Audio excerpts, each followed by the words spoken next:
Good morning, dear learners. Indira Gandhi राष्ट्रीय मुक्त विश्वविद्यालय के विद्यार्थियों का स्वयं प्रभा के चैनल 17 पर आप सभी का स्वागत है। आज हम सभी व्यष्टि अर्थशास्त्र प्रथम की चर्चा को करेंगे। जो पिछले सप्ताह हम लोग कर रहे थे उसके आगे के जो अवधारणा है उसको हम लोग आज इस क्लास में, जो ऑनलाइन क्लास है, उसमें अपना डिस्कशन करेंगे। आज हम लोग जिन विषयों पे चर्चा करेंगे उसमें मांग है, मांग के प्रकार हैं, मांग का नियम है, कौन कौन से ऐसे तत्व हैं जो मांग को निर्धारित करते हैं और मांग को निर्धारित करने के जो दो महत्वपूर्ण कारक हैं, एक उपभोक्ता की मांग और दूसरा जो बाजार है उसकी मांग। और मांग जो है उसका शेड्यूल क्या है, मांग वक्र क्या है, मांग वक्र जो है वह दाएं तरफ ढाल उसमें क्यों होता है, साथ ही डिमांड फोरकास्टिंग, मांग पूर्वानुमान और मांग पूर्वानुमान की विभिन्न विधियों पे भी चर्चा और परिचर्चा करेंगे। साथ ही व्यष्टि अर्थशास्त्र में कुछ महत्वपूर्ण अवधारणाएं हैं, जैसे डिमांड है, वांट है और सप्लीमेंट्री गुड्स हैं, जिसको हम स्थानापन्न वस्तुएं भी कहते हैं और पूरक वस्तुएं कहते हैं। उनके विषय में भी हम आज चर्चा और परिचर्चा करेंगे।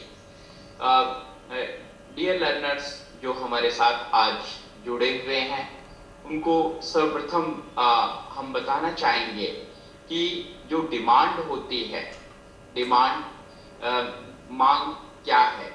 मांग यह प्रभावी जो है वांट का वह रूप होती है जिसमें प्रायः अगर हम देखें तो जो कस्टमर है उसके अंदर खरीदने की एक शक्ति होती है। हम कह सकते हैं कि मांग, जब कोई एक कस्टमर मांग के तहत अगर हम बात करें तो जिसमें वह किसी भी वस्तुओं को किस प्रकार से खरीदने के लिए आगे बढ़ता है। जब मांग की बात हम करते हैं तो उसमें चार महत्वपूर्ण चीज का होना बहुत ही आवश्यक है।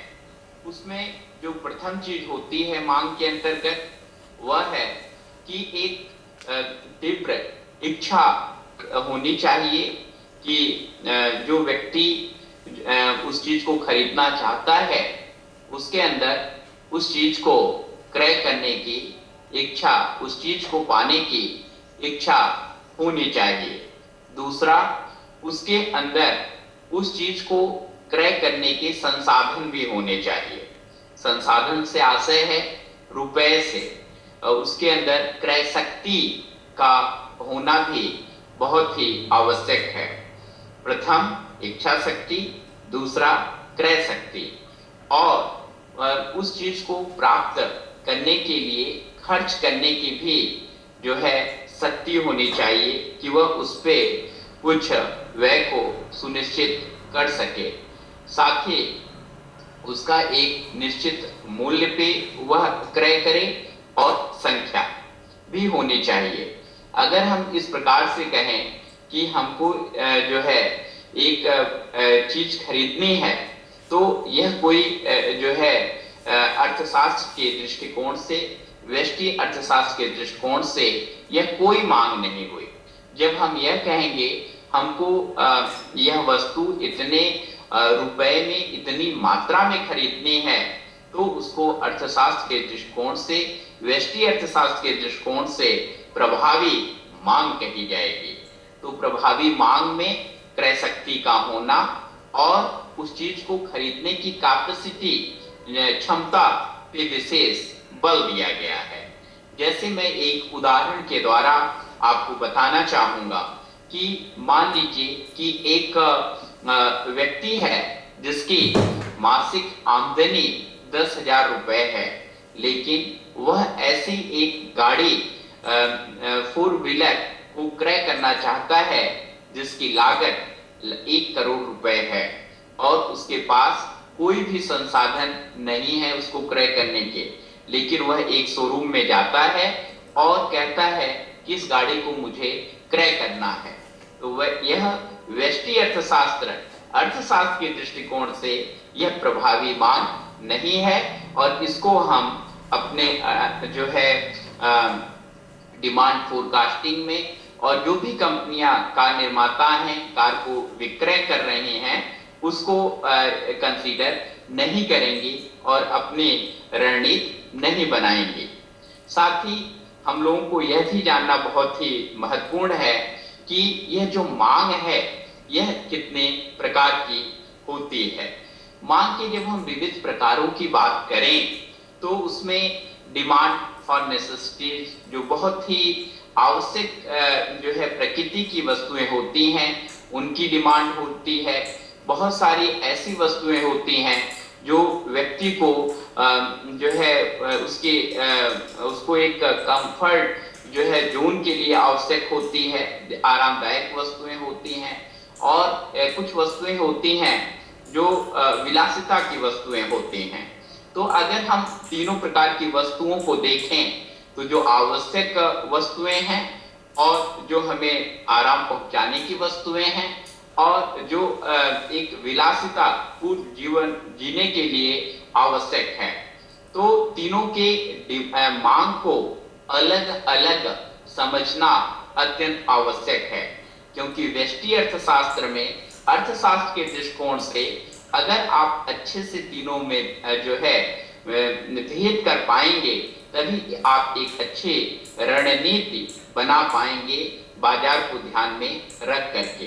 क्योंकि जो आवश्यक वस्तुएं होती हैं उसको जो है उसका जब हम मूल्य तय करते हैं तो उस समय में ध्यान रखना चाहिए कि कितने जो है उत्पादक हैं उस वस्तु के और कितने नहीं है। क्योंकि अगर हमारी मार्केट में मोनोपोली है तब तो हम जो भी चाहेंगे वह मूल्य रख सकते हैं, लेकिन अगर मार्केट में पूर्ण प्रतिस्पर्धा की स्थिति है तो मूल्य जो है स्वतः निर्धारित होंगे। जब हम बात करते हैं जो दूसरे प्रकार की एक महत्वपूर्ण मांग है वह है demand for consumption and demand for investment. मतलब उपभोग के लिए जब कोई मांग की जाती है और निवेश के लिए कोई मांग की जाती है। तो उपभोग के लिए जो वस्तुएं होती हैं उसका उसको जो है उसकी प्राइसिंग उसका मूल्य और निवेश के लिए जो मांग की जाती है उसके मूल्य में प्रायः अंतर भी होता है। जैसे मैं एक उदाहरण के द्वारा आपको समझाना चाहूंगा। एक भवन निर्माता है जो कि भवन निर्माण का कार्य करता है। अगर वह अपने स्वयं के घर को बनाने के लिए सीमेंट क्रय करता है तब हम कहेंगे कि यह डिमांड उपभोग के लिए की गई है, लेकिन वह एक बहुत थोक की मात्रा में सीमेंट की जो है सीमेंट को क्रय करता है ज्यादा से ज्यादा मकानों को बनाने के लिए और उसके निर्माण के लिए। तो वह डिमांड जो है डिमांड फॉर इन्वेस्टमेंट कही जाएगी, निवेश के लिए मांग कही जाएगी। साथ ही जब हम और आगे बढ़ते हैं तो हम पाते हैं कि राष्ट्रीय और अंतरराष्ट्रीय स्तर की भी मांग होती है। वह मांग जो एक राष्ट्र के अंदर की जाती है, राष्ट्रीय महत्व की होती हैं, उसको राष्ट्रीय मांग कहते हैं। लेकिन जब उन्हीं वस्तुएं और सेवाओं की मांग को अंतरराष्ट्रीय जो है बाजार में, वैश्विक बाजार में उसकी मांग की जाती है तो उसको हम अंतरराष्ट्रीय मांग कहते हैं। तो एक वस्तु के निर्माता को जो वस्तुओं एवं सेवाओं का उत्पादन कर रहे हैं उनको इस चीज का भी ज्ञान होना चाहिए कि जो वस्तुएं सेवाएं बना रहे हैं उसके उत्पादन जो उत्पादित कर रहे हैं उसकी मांग राष्ट्रीय है या अंतर्राष्ट्रीय है या दोनों है। क्योंकि जब तक आप अपने उत्पादित किए हुए वस्तु की मांग को जो है सही ढंग से सही समय पे जो है यह निर्धारित नहीं करेंगे कि नहीं हमारी वस्तुओं की सेवाओं की इतनी डिमांड हो सकती है, तब तक आप उत्पादन की रणनीति का निर्माण नहीं कर सकते हैं। जब हम दूसरे प्रकार की मांग की बात करते हैं, एक मांग है जैसे कमोडिटी गुड्स और सर्विसेज की भी डिमांड। इसको भी हमें समझना होगा कि जो हमारी मांग है वह कमोडिटी की है कि वस्तुओं की है कि सर्विस की है, क्योंकि तीनों के मांगों को की पूर्ति में अलग अलग संसाधनों की जरूरत पड़ती है। सपोज उदाहरणार्थ अगर हम देखें, अगर आप कोई वस्तुओं का निर्माण कर रहे हैं तो उसके लिए हमें वेयर हाउस की जरूरत पड़ेगी और उसके साथ बहुत ज्यादा जो है आधारभूत जो है सुविधाओं की जरूरत पड़ती है। लेकिन अगर आप सर्विसेज की जो है डिमांड को जो है पूर्ति करते हैं तो उस समय हमको बहुत ज्यादा जो है आधारभूत जो है चीजों की आवश्यकता नहीं पड़ती है। उसके बाद व्यक्तिगत मांग होती है, परिवार की मांग होती है और राष्ट्रीय मांग भी होती है। तो इसको भी समझना है कि जैसे कोई वस्तु है वह इंडिविजुअल व्यक्तिगत अगर किसी व्यक्ति के द्वारा उसको डिमांड की जाती है तो हम कहेंगे कि यह व्यक्तिगत मांग है। लेकिन अगर परिवार के द्वारा जो है फैमिली की डिमांड है तो उसको फैमिली डिमांड कहेंगे। और फिर राष्ट्रीय स्तर पे अगर उसको डिमांड की जाती है तो नेशनल डिमांड कहेंगे। तो वस्तुओं क्या क्या प्रकृति है और किस स्तर पे उसको डिमांड किया जा रहा है यह बहुत ही महत्वपूर्ण है। उसी के अनुरूप निर्माता वस्तुओं का उत्पादन करता है। उसके बाद अगर हम लोग और आगे बढ़ें तो हम देखें कि वस्तुओं का जो मांग होता है, वस्तुओं का सेवाओं का, वह शॉर्ट पीरियड टाइम जिसको हम कहते हैं अल्पकालिक भी मांग होती है और दीर्घकालीन भी मांग होती है। तो अल्पकालीन जो मांग मार्केट में आती है उसके लिए हमको रणनीति दूसरी बनानी पड़ती है और अगर दीर्घकालीन मांग है तो उसके लिए हमको रणनीति दूसरी बनानी पड़ती है। तो व्यष्टि अर्थशास्त्र के जो विद्यार्थी इस समय हमको हमारे ऑनलाइन काउंसलिंग क्लास में भाग ले रहे हैं, इनको बहुत अच्छे से जानना होगा कि जो अर्थशास्त्र है, अर्थशास्त्र की जो एक महत्वपूर्ण एक जिसको हम कह सकते हैं कि अंग है व्यष्टि अर्थशास्त्र, जो कि एक इकाई एक फर्म के जो है संपूर्ण आर्थिक गतिविधियों अर्थचक्र की बात करता है। तो उसमें आपको इन चीजों का ज्ञान होना बहुत आवश्यक है कि जिन वस्तुओं जिन सेवाओं का आप निर्माण कर रहे हैं वह किस प्रकार की मांग को जो है उत्पन्न कर रहा है हमारे बाजार में। साथ ही हमको जब हम किसी भी वस्तु के जो है मांग को भली भांति समझ जाते हैं, जो कि व्यष्टि अर्थशास्त्र या एक अर्थशास्त्री के लिए अत्यंत महत्वपूर्ण है। फिर उसके बाद अगर हम आगे बात करते हैं लॉ ऑफ डिमांड, जिसको मांग का नियम कहा जाता है। मांग का नियम स्पष्ट कहता है कि अगर वस्तुओं और सेवाओं का मूल्य में वृद्धि होगी तो वस्तुओं एवं सेवाओं की मात्रा में जो है घटोत्तरी होगी। अर्थात हम यह कह सकते हैं अगर किसी भी वस्तु सेवाओं के दामों में वृद्धि करेंगे तो निश्चित जो मांग है वह चाहे इंडिविजुअल मांग हो, व्यक्तिगत मांग हो, चाहे वह एक बाजार की मांग हो, उसमें कमी हो जाएगी।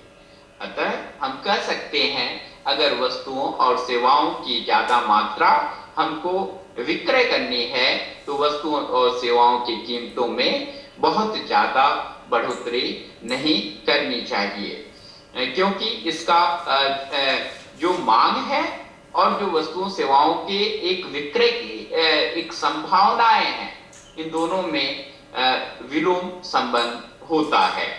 महान अर्थशास्त्री मार्शल ने भी इस पे विशेष बल दिया और कहा कि अगर वस्तुओं और सेवाओं के मूल्य में वृद्धि होगी तो वस्तुओं और सेवाओं की जो विक्रय की मात्रा है उसमें कमी होगी, और वस्तुओं और सेवाओं के मूल्यों में अगर जो है कमी होगी तो वस्तुओं और सेवाओं की मूल्य जो है मूल्य की जगह जो मात्रा है, जो विक्रय होने की जो एक क्वांटिटी है, वह स्वतः ही बढ़ेगी। जनरली यह जो है मांग का नियम है। लेकिन यहाँ मैं अपने लर्नर्स से, अपने विद्यार्थियों से यह जरूर बताना चाहूंगा कि मांग का नियम प्रायः हमारे दैनिक जीवन में और हर जगह लागू होता है, लेकिन मांग का नियम कभी कभी नहीं भी लागू होता है। उसको जो है मांग के नियम का अपवाद भी कहते हैं। जैसे विलासता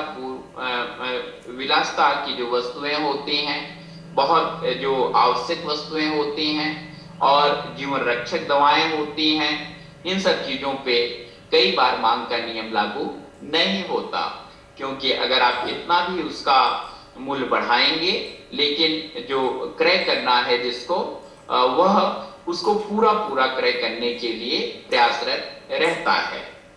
फिर प्रश्न आता है कि हमने यह समझ लिया कि मांग क्या है, मांग के प्रकार क्या हैं और किस प्रकार से मांग का नियम कार्य करता है। फिर हम और इसके आगे बढ़ें तो इसमें है डिटर्मिनेंट्स ऑफ डिमांड, जिसको हम कह सकते हैं मांग के निर्धारक कौन हैं। ये कौन कौन से ऐसे कारक हैं जो हमारी मांग को सुनिश्चित करने का जो सुनिश्चित करते हैं। तो निश्चित आप जानते हैं कि अगर यह जो हम एक माइक्रो इकोनॉमिक्स व्यष्टि अर्थशास्त्र पढ़ रहे हैं, यह संपूर्ण अर्थशास्त्र का एक पार्ट है। दूसरा जो एक महत्वपूर्ण पार्ट अंग है वह है मैक्रो इकोनॉमिक्स, जिसको आप जानते हैं कि संपूर्ण उसमें अर्थव्यवस्था का हम अध्ययन करते हैं। तो आप समझ रहे होंगे कि एक है कस्टमर, एक है पूरा मार्केट। तो अगर हम दोनों को क्लब कर दें तो हमारी टोटल जो है एक डिमांड निर्धारित होती है। तो डिटर्मिनेंट्स ऑफ कंज्यूमर डिमांड, जो एक उपभोक्ता है उसके डिमांड को, उसकी मांग को कैसे हम निर्धारित करें, इस पे भी हमको अच्छे से जानने का प्रयास करना चाहिए। एक जो डिमांड है वह है कि कंज्यूमर का डिमांड कैसे जो है आगे बढ़ेगा, किस प्रकार से उपभोक्ता की मांग को हम सुनिश्चित करेंगे, और दूसरी तरफ जो है मांग बाजार की होती है। तो इसको भी हम समझने का प्रयास करते हैं। तो जब हम बात करते हैं उपभोक्ता की मांग की निर्धारक तत्व कौन कौन से हैं, तो प्रथम उसमें है वस्तु एवं सेवाओं का मूल्य क्या है। वस्तु एवं सेवाओं का मूल्य यह बहुत ही महत्वपूर्ण कारक होता है। दूसरा, वस्तु एवं सेवाओं से संबंधित जो जिस वस्तु को हम क्रय करना चाह रहे हैं उस वस्तु से संबंधित वस्तुओं का मूल्य क्या है, और जो कंज्यूमर है, जो उपभोक्ता है, उसकी आय क्या है, और उसके साथ ही कंज्यूमर का जो है टेस्ट क्या है, उसकी रुचि क्या है, उसकी अभिरुचि क्या है, इस पे कंज्यूमर का जो है डिमांड निर्धारित होता है। उपभोक्ता की मांग निर्धारित होती है। हम कह सकते हैं कि 4 महत्वपूर्ण कारक हैं। पहला, वस्तु एवं सेवाओं का मूल्य क्या है। दूसरा, वस्तु एवं सेवाओं से संबंधित जो है जिस वस्तु को हम क्रय कर रहे हैं उससे संबंधित वस्तु एवं सेवाओं का क्या मूल्य है। और तीसरा, जो कंज्यूमर है, जो क्रय करना चाहता है, उसकी आय क्या है और उसकी रुचि क्या है। हम एक एक करके इस पे अपनी चर्चा को करते हैं। प्राइस ऑफ कमोडिटी, वस्तुओं और सेवाओं के मूल्य की अगर बात करें तो वस्तु और सेवाओं का मूल्य जो होता है यह डिमांड को तय करता है। एक उदाहरण मैं यहाँ लेना चाहूंगा। मान लीजिए कि आम का मौसम है और आप सभी लोग देखते हैं कि जब आम बाजार में शुरू में बिकने के लिए आता है तो उसका मूल्य प्रायः ज्यादा होता है। क्यों? क्योंकि आम जो है उसकी सप्लाई उतनी मात्रा में नहीं हो पा रही है जितनी मात्रा में डिमांड है। लेकिन एक समय होता है जब आम का फल जो है एकदम रेडी होता है मार्केट में सेल होने के लिए, उसको हम स्टोर नहीं कर सकते और बहुत ज्यादा आम जो है मार्केट में उसकी पूर्ति कर दी जाती है। तो हम देखते हैं कि उस आम का मूल्य प्रायः जो है पहले की तुलना में बहुत कम हो जाता है। लेकिन फिर एक समय के बाद वही आम जो है फिर जब मार्केट में उसकी सप्लाई कम हो जाती है फिर उसका मूल्य ज्यादा हो जाता है। तो जब मूल्य कम हुआ, पहले मूल्य ज्यादा था, फिर मूल्य कम हुआ, फिर मूल्य ज्यादा हो गया, तब डिमांड भी हमारे अलग अलग रहे, मांग भी अलग अलग रहा। एक घर में जहां पहले 5 केजी जो है सिर्फ आम क्रय किया गया, फिर जब प्राइस उसका डाउन हुआ तो वहां 10-20 केजी आया, फिर जो है जब प्राइस फिर बढ़ गई तो फिर आम पुनः जो है बहुत कम मात्रा में क्रय किया गया। तो किसी भी वस्तु का जो मूल्य होता है वह उसके मांग को निर्धारित करता है। ज्यादा मूल्य होगा तो निश्चित उसका कम जो है मांग होगा और कम होगा तो उसकी मांग ज्यादा होगी। लेकिन कई बार उस वस्तु की प्रकृति पे भी यह निर्भर करता है कि उसकी प्रकृति क्या है। प्रकृति जो है अगर आवश्यक जो है उसकी है आवश्यक वस्तुओं की है तो उसको कोई बहुत ज्यादा जो है उसकी मांग में परिवर्तन होने वाला नहीं है। जैसे उदाहरण लेते हैं, घर में आवश्यक वस्तुओं को नमक लीजिए, तो नमक के अगर प्राइस में चाहे हम कितना भी जो है कम कर दें, कितना भी ज्यादा कर दें, तो ऐसा नहीं है कि नमक की डिमांड में भी आशातीत जो है फ्लक्चुएशन, जिसको हम कह सकते हैं कि वृद्धि या कम होने की संभावना होगी, क्योंकि वह एक आवश्यक वस्तु है और उसके मूल्यों में बहुत तेजी से बढ़ना, बहुत तेजी से घटने से उसके डिमांड में बहुत ज्यादा अंतर नहीं पड़ेगा, क्योंकि उसकी जो उसको उपयोग करने का जो एक तौर तरीका है वह निश्चित है। Price of other related goods, हम कह सकते हैं कि वह वस्तुएं जो जिस चीज को हम क्रय करने जा रहे हैं उस वस्तु से संबंधित वस्तुओं का मूल्य क्या है, इस पे भी हमारी मांग जो है वह निर्भर करती है। जैसे अगर हम ऐसे समझें कि हम मार्केट में अरहर की दाल को क्रय करने जाते हैं और उसका मूल्य बहुत ज्यादा है, तो हम निश्चित मार्केट में यह पूछते हैं कि और दालों का मूल्य क्या है।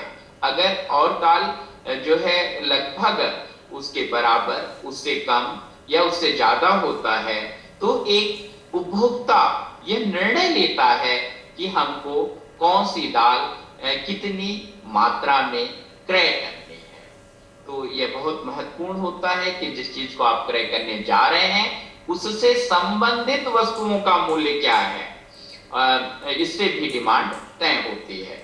मार्केट में प्रायः यह देखा गया कि जब कोई ग्राहक किसी वस्तु को क्रय करने के लिए जाता है तो वह उससे जो कंपनियां हैं, जो फर्म हैं, जो निर्माता हैं, उस वस्तु को बनाने के लिए वही वस्तु कितने में उसको क्या प्राइसिंग, क्या मूल्य रख रहे हैं, इसकी जरूर जो है एक जानकारी हासिल करते हैं और जानकारी हासिल करने के बाद उसको क्रय करते हैं।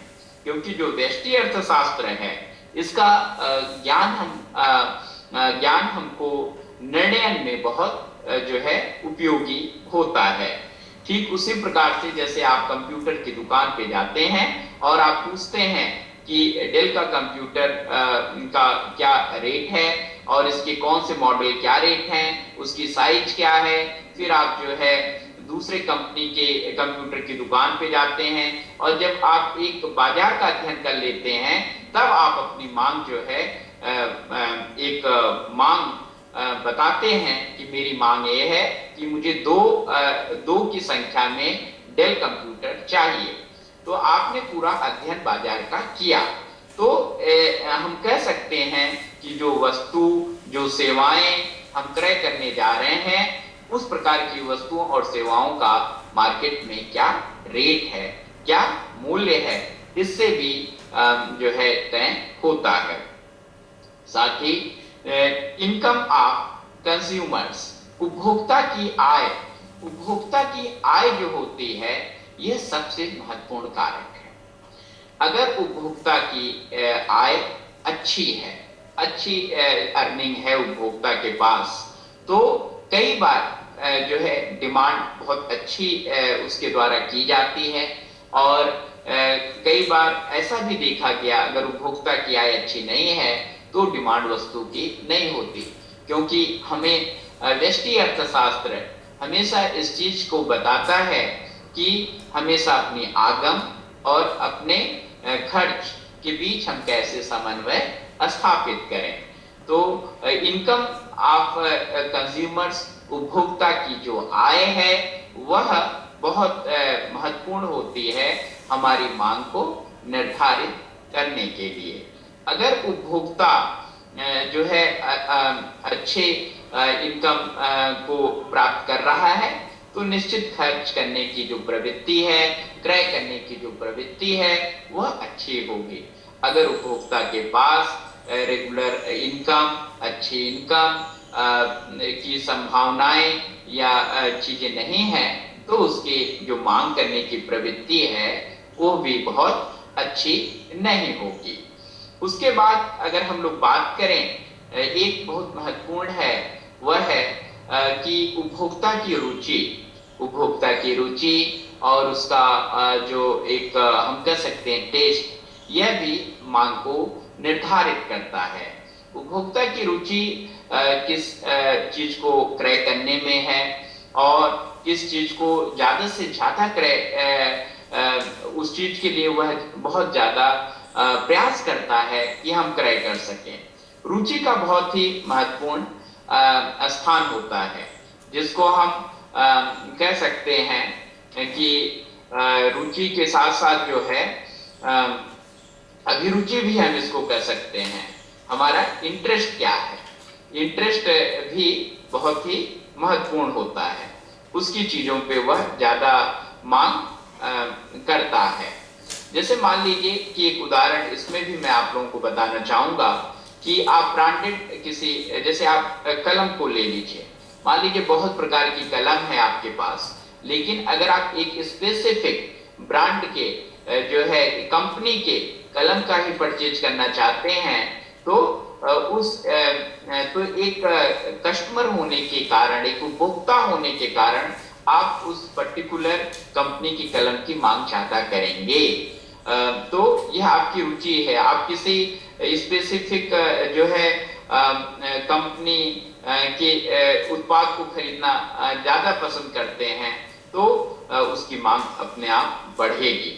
तो यह डिटरमिनेंट्स हो गए, जो निर्धारक तत्व हो गए एक कस्टमर के जो है पॉइंट ऑफ व्यू से हम कहें फिर जब बात हम करते हैं, जो दूसरा एक महत्वपूर्ण भाग था कि मांग कैसे निर्धारित होती है, तो मांग एक तो उपभोक्ता की मांग होती है, वह बड़ा ही महत्वपूर्ण था जिसको हमने अभी यहाँ पे डिस्कस किया कि उपभोक्ता की मांग, और दूसरा जो है वह है मार्केट की डिमांड, बाजार की मांग। तो बाजार की मांग को जब हम निर्धारित करते हैं, बाजार की मांग को जो विभिन्न तत्व हैं निर्धारित करने वाले, वह बहुत अच्छे से हमें समझना चाहिए कि बाजार की मांग कोई अलग प्रकार की मांग नहीं होती है, बल्कि अगर हम इसको ऐसे कहें कि सम्मिलित रूप से सभी उपभोक्ताओं की मांग को ही हम बाजार की मांग कहें, तो यह बिल्कुल भी गलत नहीं होगा। तो अगर उपभोक्ताओं की डिमांड के जो कारक थे उसमें हम 2-3 चीजों को और जोड़ दें तो वह मार्केट की डिमांड हो जाती है। जैसे उसमें अगर हम देखें तो मार्केट की डिमांड में जो है साइज ऑफ पॉपुलेशन को हम ले सकते हैं कि कितना जो है मार्केट का विस्तार है, किस संख्या में बाजार में वस्तुएं जा रही है, या बाजार की साइज क्या है, क्योंकि जितना बड़ा मार्केट होगा उतना ज्यादा जो है कंज्यूमर होगा, वहां पे उपभोक्ता होगा, और वस्तुओं और सेवाओं की मांग उतनी ज्यादा वहां पे होगी। साथ ही जो है आय का वितरण किस प्रकार से है, आय का जो है वितरण उस बाजार में, उस सोसाइटी में कैसा है, यह भी बहुत मतलब जो है रखता है जब हम बाजार की मांग को निर्धारित करते हैं। जैसे मान लीजिए कि एक क्षेत्र है जहां पे 50 घर हैं, तो 50 घर में यह देखा गया कि 48 घरों में जो आय है वह 5000 से कम है, लेकिन 2 घर हैं जहां पे आय 2 लाख रुपए से ज्यादा है। तो फिर यहाँ पे अगर हम देखें तो जो आय का वितरण है, आय को अर्न करने की जो एक क्षमता है लोगों में, वह बराबर नहीं है। 48 घर ऐसे हैं जो बस 5000 रुपए मासिक आय को अर्न कर रहे हैं, और 2 घर ऐसे हैं जो 2 लाख रुपए से ज्यादा अर्न कर रहे हैं। तो फिर डिमांड जो होती है इस पे भी डिपेंड करेगी। मान लीजिए कि बहुत आवश्यक वस्तुएं थी, तो ऐसा तो है नहीं कि अगर उनकी आय 2 लाख रुपए से ज्यादा है तो वह नमक के पैकेट, वह जो आवश्यक वस्तुओं की चीजें हैं उसकी मात्रा बहुत ज्यादा क्रय करने लगेंगे। तो इस पे भी डिपेंड करता है। हाँ, उनकी जो अच्छी आय को अर्न कर रहे हैं, उनके यहाँ लग्जरियस जो आइटम्स हैं, जो प्रोडक्ट्स हैं, वस्तुओं और सेवाएं हैं, वहां पे उसकी डिमांड निश्चित बढ़ जाएगी। उदाहरण के लिए मान लीजिए कि कोई नया मोबाइल जो है लॉन्च होता है बाजार में, तो निश्चित 50 घर हैं उसमें 48 घर से उसकी डिमांड नहीं आएगी, लेकिन यह संभावना है कि दोनों घरों से उसकी डिमांड आ जाएगी। क्यों? क्योंकि उनके पास आय जो है अच्छी है उस चीज को क्रय करने की। फिर हम लोग इस प्रकार से व्यक्ति उपभोक्ता की मांग और बाजार की मांग के विषय में यहाँ पे चर्चा किए। फिर हम अपने इस जो है व्यष्टि अर्थशास्त्र के जो है विभिन्न अवधारणाओं को जानकारी हासिल करते हुए हम आगे बढ़ें, तो एक जो है बहुत ही महत्वपूर्ण अवधारणा है, वह है जिसको कहते हैं मांग अनुसूची, डिमांड शेड्यूल जिसको कहते हैं। तो यह डिमांड शेड्यूल जो है, डिमांड अनुसूची जो है, यह हमको प्रायः मांग के नियम को, मांग को समझने में बहुत मदद करती है। यह एक जो है कि जो महत्वपूर्ण तत्व होते हैं प्रभावी मांग के, उन सभी को एक टेबुलेशन फॉर्म में दिखाता है, जिससे व्यष्टि अर्थशास्त्र के जो अर्थशास्त्री हैं वह संपूर्ण मार्केट को, इंडिविजुअल फर्म को जो है अच्छे से समझ सकते हैं उसकी मांग क्या है। जैसे एक डिमांड शेड्यूल का मैं यहाँ पे एक उदाहरण लेता हूँ।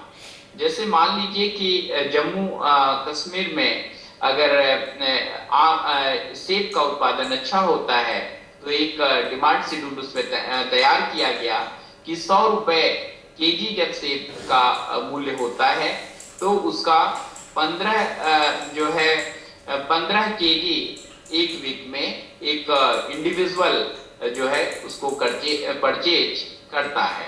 एक व्यक्ति 100 रुपए का जब सेब का मूल्य होता है तो हफ्ते में 15 किलो सेब अपने घर लाता है। दूसरा, जब उसका मूल्य बढ़ जाता है और 200 रुपए मूल्य होता है तो वह व्यक्ति उसके परचेज को कम करके सिर्फ 12 किलो सेब जो है प्रति सप्ताह क्रय करता है। और जब 300 रुपए केजी उस सेब का मूल्य हो जाता है तो सिर्फ और सिर्फ प्रति सप्ताह 8 केजी सेब को क्रय करता है। और जब 400 रुपए उसका मूल्य सेब का हो जाता है तो वह सिर्फ और सिर्फ 3 केजी जो है सेब को क्रय करता है। डियर लर्नर्स, अगर आप ऐसे देखें इसको कि जब 100 रुपए था तो 15 केजी, जब 200 रुपए था तो 12 केजी, जब 300 रुपए था तो 8 केजी, जब 400 रुपए था तो जो है वह 3 केजी सेब को सप्ताह में खरीद रहा है।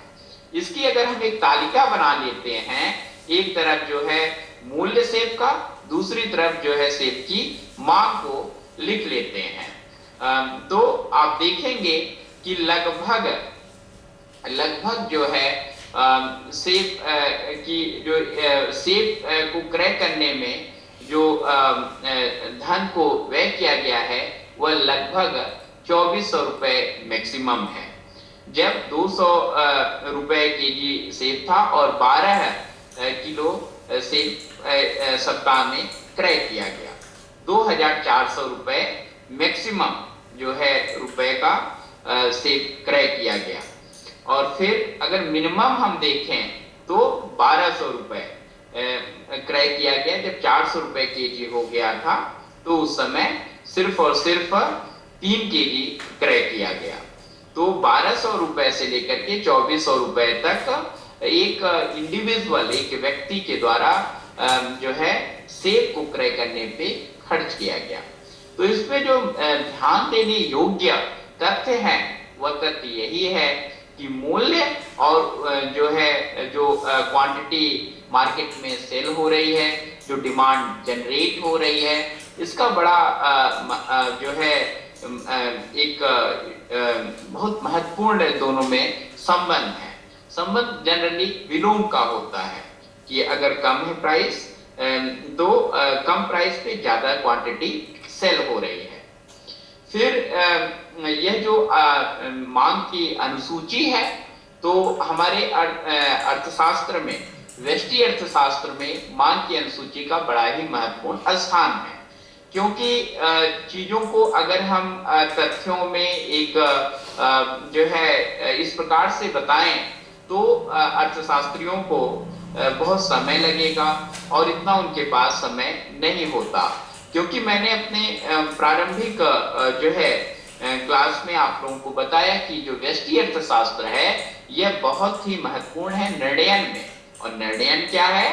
उपलब्ध विभिन्न विकल्पों में सर्वश्रेष्ठ का चयन ही जो है यह निर्णयन होता है। तो जब आपका मांग अनुसूची तैयार हो गई है तो मांग अनुसूची से ही मांग जो है वक्र बन जाता है। तो मांग अनुसूची है, मांग वक्र है, तो यह वक्र क्या है?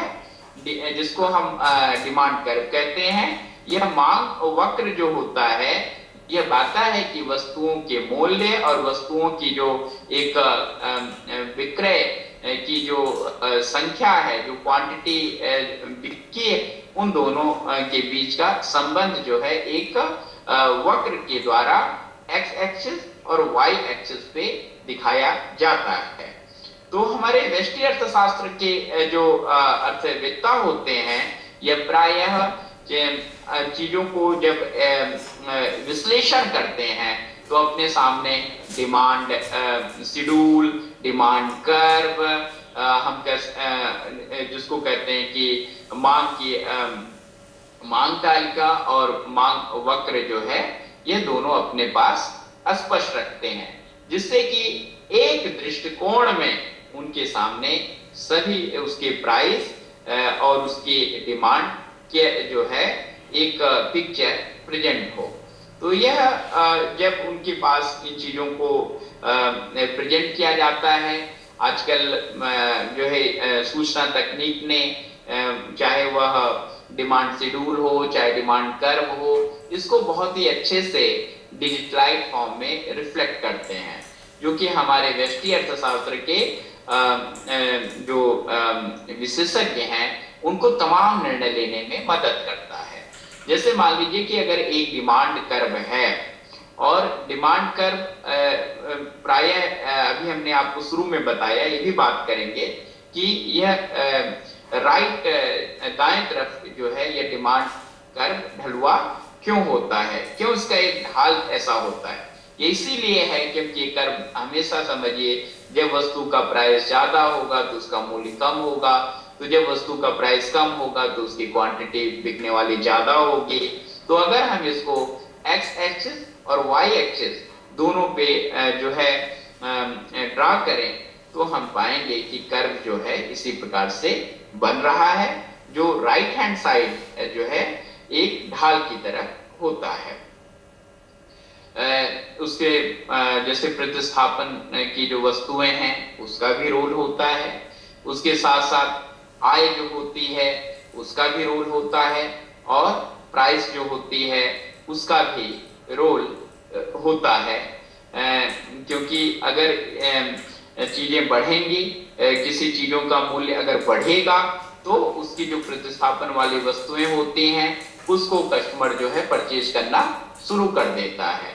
मान लीजिए एक ब्रांड है Y और एक ब्रांड है X, तो एक कस्टमर जो है Y ब्रांड का जो है को प्राय क्रय करता है, लेकिन उसका दाम बहुत तेजी से बढ़ गया, तो फिर जो है वह Y अगर X क्रय करता था तो Y पे शिफ्ट हो जाएगा, अगर Y को क्रय करता है तो वह X पे शिफ्ट हो सकता है।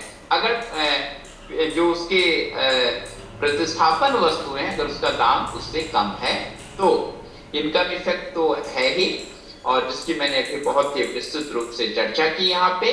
और प्राइस मूल्य का प्रायः जो है एक महत्वपूर्ण स्थान है उसमें। फिर हम लोग अपनी चर्चा को आगे बढ़ाते हैं। एक बड़ा ही इम्पोर्टेंट मांग के ही नियम का जो है एक महत्वपूर्ण अवधारणा है, वह है डिमांड फोरकास्टिंग, मांग पूर्वानुमान। मांग पूर्वानुमान को भी व्यष्टि अर्थशास्त्र में एक बहुत ही महत्वपूर्ण रूप से इसका अध्ययन किया जाता है। मांग पूर्वानुमान यह ठीक उसी प्रकार से है जैसे मैं आप लोगों को बताना चाहूंगा कि वर्तमान समय में हमारे मौसम वैज्ञानिक मौसम का पूर्वानुमान लगाते हैं, और मौसम का पूर्वानुमान लगा करके वह बहुत बड़ी जो है प्राकृतिक आपदाओं से मनुष्य के जीवन को सुरक्षित रखते हैं। ठीक उसी प्रकार से व्यष्टि अर्थशास्त्र में हमारे जो अर्थशास्त्री होते हैं वह उस वस्तु, उस सेवाओं का मार्केट में जो है जो एक संभावित बाजार है उसमें कितने की संख्या में उसकी मांग, कितनी क्वांटिटी की मांग की संभावना है, इसको निर्धारित करते हैं, और निर्धारित करने के बाद उसी के अनुसार उत्पादन उसका सुनिश्चित करते हैं। क्योंकि जो अर्थशास्त्र है यह हमेशा हमें बताता है कि कभी भी हमको अपनी आय और अपने व्यय में हमेशा ध्यान रखना है। ऐसा ना हो कि हमारी आने वाली आय जो होती है वह जितना हम उसमें व्यय कर रहे हैं उससे बहुत कम हो। अगर कम होगी तो हानि होने की संभावना बहुत ज्यादा होगी। तो मांग पूर्वानुमान जो होता है वह व्यष्टि अर्थशास्त्र में एक इकाई को, उत्पादन इकाई की जो भी चीजें उसमें बनाई जा रही हो, निर्मित की जा रही हो, उसकी संभावित मांग को जो है निर्धारित करने की एक पूर्वानुमान की योजना होती है। क्योंकि अगर डिमांड को, अगर मांग को हमने सही ढंग से पूर्वानुमान नहीं लगाया तो हम किस चीज का उत्पादन करेंगे और उस उत्पादित चीज को किस रेट पे हम क्रय करेंगे, उसका कब जो है हम किस विधि से जो है उसको बनाएंगे।